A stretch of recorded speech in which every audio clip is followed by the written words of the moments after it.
ठीक है। आज हम लेसन नंबर 10 काठमांडू रीड करेंगे, ठीक है। ये आपकी बुक बिहीव में से है, ओके। तो लेसन स्टार्ट करते हैं। आप सभी भी अब जब वीडियो देखोगे तो अपनी बुक साथ में रखोगे और लाइन टू लाइन जैसे मैं बोल रही हूँ वैसे लाइन टू लाइन पढ़ोगे, उसके वर्ड मीनिंग अपनी बुक में लिखोगे साथ में, ओके। चलो लेट्स स्टार्ट। फर्स्ट पैरा है हमारा आई गेट पहले मैं थोड़ा इसका बता दूँ कि क्या है लेसन में। काठमांडू जो राइटर हैं इसके विक्रम सेठ, ठीक है। तो राइटर हैं वो काठमांडू की यात्रा करते हैं, ठीक है। एक पर्सन है जो काठमांडू की यात्रा करते हैं, तो काठमांडू के बारे में हमें बता रहे हैं कि वो कहाँ कहाँ जाते हैं, क्या क्या देखते हैं वो, ठीक है। तो अपनी यात्रा जर्नी बता रहे हैं कि कैसी उनकी ये जो काठमांडू की यात्रा है वो कैसी रही, okay. I get a cheap room in the centre of town. वो कहते हैं चीप मतलब सस्ता।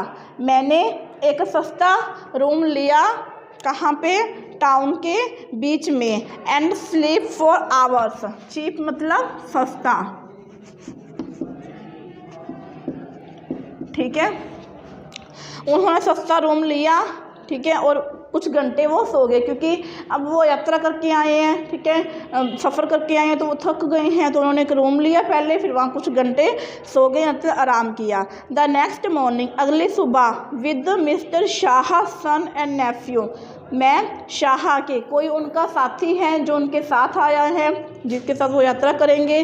तो मिस्टर शाह हैं वो, मिस्टर शाह के बेटे और नेफ्यू मतलब भतीजे के साथ वो I visit the 2 temples in Kathmandu. मैंने काठमांडू में 2 टेम्पल्स मतलब मंदिर की मतलब मंदिर देखने गए हम। That are most sacred. Sacred क्या होता है, पवित्र।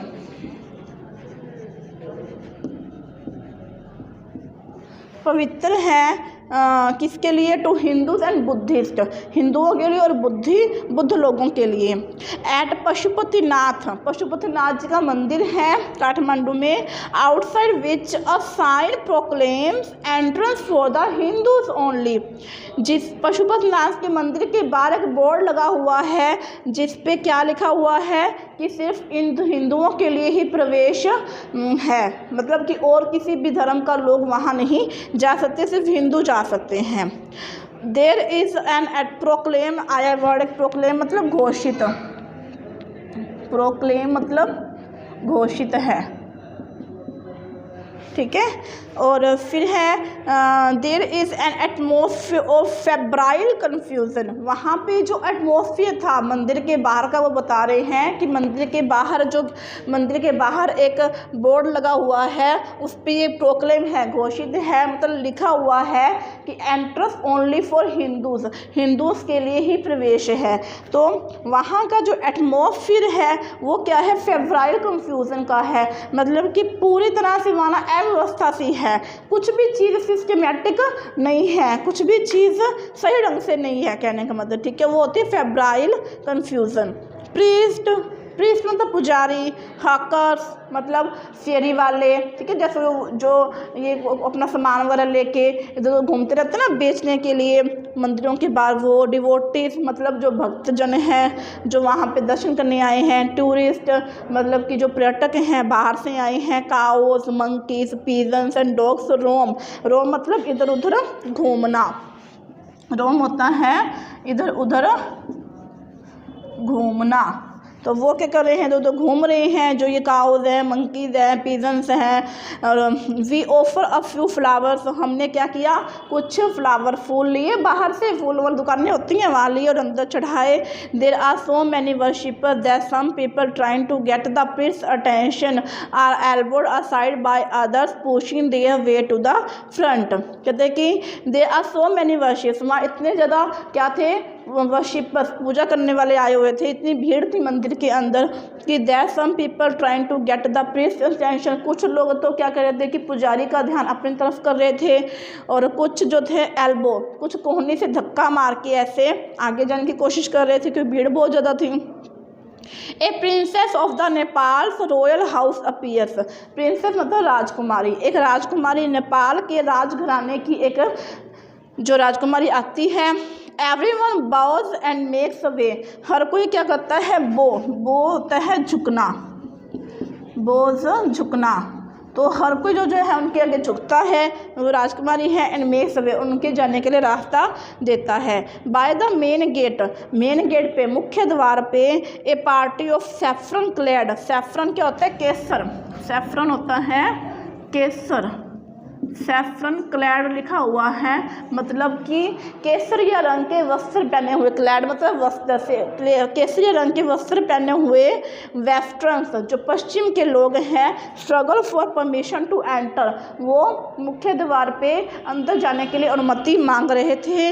The policeman is not convinced that they are the Hindus, लेकिन जो पुलिसमैन था वो इस बात से सहमत नहीं था कि वो हिंदू ही हैं, क्योंकि हिंदू को ही अंदर जाने देते थे। Only Hindus are allowed to enter the temple. A fight breaks out between two monkeys. अब एक फाइट शुरू होगी दो बंदरों के बीच में, मंकीज के बीच में। ये कि जो राइटर है ये मतलब मंदिर गया है काठमांडू की, ठीक है, पशुपतिनाथ जी का मंदिर है, उसके बाहर और अंदर में जो कुछ भी हो रहा है वो हमें बता रहा है कि दो मंकीज थे, उनके बीच में लड़ाई शुरू होगी। वन चाइस द अदर, एक दूसरे का पीछा कर रहे थे वो। हु जम्प्स इनटू अ शिवलिंग, तो एक बंदा तो क्या को शिवलिंग के ऊपर ही बैठ गया। Then run screaming around the temples, screaming around मतलब चारों तरफ घूमना, मंदिर की चारों तरफ घूम रहे थे। And down to the river, और नीचे क्या थी, एक नदी बह रही थी, द होली बागमती, पवित्र नदी बह रही थी, कौन सी, बागमती नदी का नाम है ये। दैट फ्लोज बिलो, जो नीचे बह रही थी, वहाँ चला गया एक बंदर। ए कॉप्स इज बीइंग क्रीमेटेड, अब क्या हुआ कि एक बंदर वहाँ नीचे चला गया है नदी के तट पर, बागमती नदी के किनारे पे, तो वहाँ कुछ जो हो रही है गतिविधियाँ, वहाँ जो कुछ भी चल रहा है उसके बारे में बताएगा ये कि ए कॉप्स इज, कॉप्स मतलब हाँ मतलब वो डेड बॉडी जो होती है, तो किसी के मतलब कोई मर गया है तो उसका क्या हो रहा है, इज बीइंग क्रीमेटेड, क्रीमेटेड मतलब दाह संस्कार हो रहा है।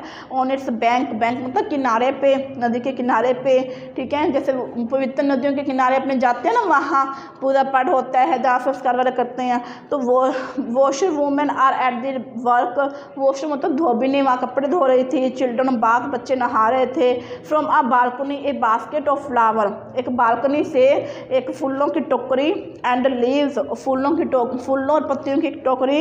ऑल ऑफरिंग्स नाउ विल्टेड, जो मतलब मंदिर में फूल चढ़ते थे तो वो पड़े पड़े मुरझा जाते हैं, तो उनकी भरी हुई टोकरी जो है वो नदी में कोई डाल रहा था। It is dropped into the river. A small shrine half protrudes from the stone platform on the river bank. A small shrine, shrine क्या होता है, पूजा स्थल, एक छोटा सा, जैसे किनारे पे नदी के एक छोटा सा पूजा स्थल बना हुआ था, तो जिसके अंदर कोई देवी की मूर्ति वगैरह होती है। तो a small shrine half protrudes from the stone platform, तो उसके नीचे जो पत्थर का प्लेटफॉर्म बना हुआ था जिसके ऊपर वो पूजा स्थल बना हुआ था, श्राइन बनी हुई थी, तो वो क्या थी, वो from the stone platform on the river bank, नदी के किनारे वो पत्थर के जो प्लेटफॉर्म बना उससे थोड़ी बाहर आ गई थी, ठीक है। व्हेन इट एमर्जेस फुली, जब ये पूरी तरह बाहर आ जाएगी, the goddess inside will escape, जो अंदर की देवी है, मतलब कि वो श्राइन के चारों तरफ मतलब कि ऊपर से वो कवर की हुई थी, तो वो थोड़ी बाहर आई हुई थी, मतलब उखड़ी हुई थी। तो जब ये पूरी तरह बाहर आ जाएगी तो एविल पीरियड ऑफ कलयुग विल एंड ऑन अर्थ, वो कहते हैं कि जो ये कलयुग का ये बुरा समय जो चल रहा है, मतलब वो बिल्कुल हमारी धरती से ख़त्म हो जाएगा, ठीक है। फिर आगे बता रहे हैं हमें एट द बुद्धनाथ स्तूप। अब बुद्धनाथ स्तूप के बारे में बात कर रहे हैं, ठीक है। पहले उन्होंने पशुपतिनाथ मंदिर के बारे में बताया, बाहर और अंदर जो हो रहा था, फिर वो बागमती नदी के किनारे का बताते हैं सीन, क्या चल रहा था वहाँ पे। अब ये बुद्ध के स्तूप के पास आए हैं, वहाँ का बता रहे हैं। At the Boudhanath stupa the Buddhist shrine of Kathmandu there is in contrast a sense of stillness. वो कहते हैं कि जो जैसे पशुपतिनाथ जो हिंदुओं के लिए थी, पशुपतिनाथ जी का मंदिर था वो हिंदुओं के लिए था, वहाँ तो पूरी अव्यवस्था थी, बहुत शोर मच रहा था, इधर उधर घूम रहे थे, सब जगह ये हो रहा था कुछ। लेकिन जो बुद्ध लोगों की जो श्राइन थी, जो पूजा स्थल था, वहाँ क्या था, इन कंट्रास्ट मतलब उसके अपोजिट, विरोध में क्या थी, बिल्कुल शांति थी। Its immense wide dome is raised by a road. इसका जो इमेंस मतलब होता है विशाल, बड़ा, इमेंस इमेंस मतलब विशाल, बड़ा, ठीक है। बड़ा जो वाइट डोम, डोम मतलब गुंबद, डोम क्या होता है, गुंबद। वो मंदिरों के ऊपर गोल गोल बना होता है ना, उसे बोलते हैं dome. Is ringed by a road, उसके चारों रीज्ड मतलब घेरा हुआ था वो, रीज्ड मतलब घिरा हुआ, गिरा हुआ था। कैसे गिरा हुआ था, बाय अ रोड, सड़क के द्वारा। Small shop stand on it's outer as, छोटी छोटी दुकानें थी इसके किनारे पे। मैनी ऑफ, जो बुद्धिस्ट ना उसके किनारे पे कहते हैं छोटी छोटी दुकानें थी। Many of these are owned by Tibetan immigrants, ये किसके द्वारा चलाई जा रही थी, तिब्बत के लोगों के द्वारा। तिब्बत में से लोग जो वहाँ पे आके रह रहे थे, वहाँ पे वो अपना व्यापार कर रहे थे, दुकानें चला रहे थे। Flat bags, Tibetan prints and silver jewellery, वो क्या बेच रहे थे, बैग बेच रहे थे, तिब्बती प्रिंट की हुई कपड़े बेच रहे थे, पोशाकें, सिल्वर ज्वेलरी, चांदी की आभूषण बेच रहे थे। कैन बी बोर्ड है, देयर आर नो क्राउड्स, वहाँ कोई भीड़ नहीं थी। This is a haven of quietness, वहाँ बिल्कुल शांति थी। In the busy streets around, चारों तरफ जो सड़कें थी वो तो अस्त व्यस्त थी, लेकिन वहाँ जो थी वहाँ बिल्कुल शांति थी। Kathmandu is vivid and mercenary, Kathmandu क्या है, एक संजीव है और वहाँ क्या है, काफ़ी सजीव। वहाँ का जो वातावरण है, वहाँ का जो लोग हैं काफ़ी सजीव हैं, मतलब कि काफ़ी एक्टिव हैं। वो मर्सनरी हैं, धन लोग हैं, उनको पैसों का काफ़ी लालच है। रिलीजियस है, धार्मिक भी हैं। With small shrines to flower adorned deities along the narrowest and busy streets, वहाँ की जो सड़कें हैं काफ़ी नैरो हैं, मतलब भीड़ी हैं, काफ़ी व्यस्त हैं, मतलब सारा दिन वहाँ पे भीड़ लगी रहती है, शोरगुल चला रहता है। क्योंकि काठमांडू एक ऐसा प्लेस है जहाँ पे बाहर से भी लोग काफ़ी घूमने आते हैं, देखने आते हैं, काफ़ी भक्तजन आते हैं, ठीक है। तो फिर इस कारण ये जो यहाँ की जो सड़कें काफ़ी बिजी रहती हैं। विद फ्रूट सेलर्स, वहाँ फल बेचने वाले हैं, फ्रूट सेलर्स हैं, बांसुरी बेचने वाले हैं, हाकस और पोस्ट कार्ड बेचने वाले हैं। शॉप सेलिंग वेस्टर्न कॉस्मेटिक, पश्चिम के जो कॉस्मेटिक ये बेचने वाले हैं। फिल्म रोल्स हैं, चॉकलेट बेचने वाले हैं, और कॉपर यूटेंसिल, तांबे के बर्तन बेचने वाले हैं। नेपाली एंटिक्स, नेपाली एंटिक मतलब नेपाल की पुरानी चीज़ें बेचने वाले हैं। Film songs Blair out from the radio, radio से फिल्म के सॉन्ग चलते रहते हैं। कार हॉर्न्स चलते रहते हैं, बाइसिकल चलती रहती हैं, मोटरसाइकिल चलते रहते हैं। जो काउस लो कॉस्टनली एट मोटरसाइकिल, काउ जो हैं वो रंभाती रहती हैं, मतलब बोलती रहती हैं। जो जैसे vendors shout out their wares, जो वेंडर्स मतलब दुकानदार हैं वो अपना सामान बेचने के लिए चिल्लाते रहते हैं।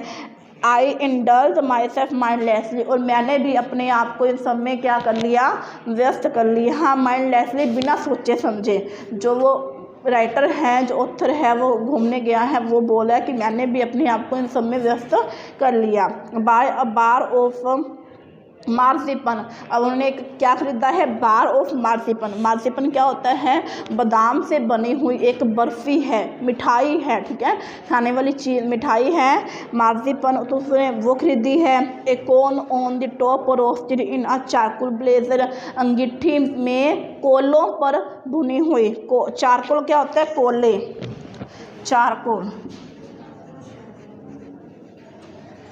चारकोल कोयले, और ब्रेजियर होता है अंगीठी।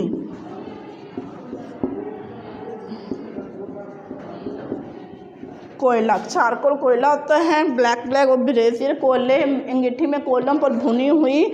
उसने क्या लिया, एक वो भुट्टा नहीं होता जैसे कॉर्न कोप, मक्की, वो लिया, जिस पे क्या लगा हुआ था, salt, chilli powder and lemon, नमक, मिर्च और नींबू लगा हुआ था। एक couple of love story comics, मैंने क्या लिया, एक बुक ली लव स्टोरी की।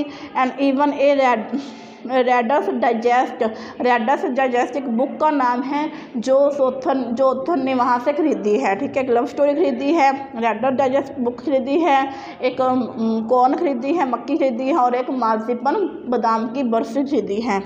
And even all this I wash down with Coca Cola, एक कोका कोला की बोतल ली और उसने वो सब चीज़ें उसके साथ खा ली। And a nauseating orange drink, और एक नो सिटिंग मतलब बीमार करने वाली। नो सिटिंग क्या होता है, नो सिटिंग नोसेटिंग मतलब बीमार करने वाली, नोसेटिंग है बीमार सा करने वाली, बीमार सा करने वाली मतलब कि ऐसे कुछ खा लिया, ऐसी कोई चीज़ जिससे अपने को थोड़ा सा मतलब सिर सा घूमने लग जाते हैं या सिर भारी हो जाता है वैसा।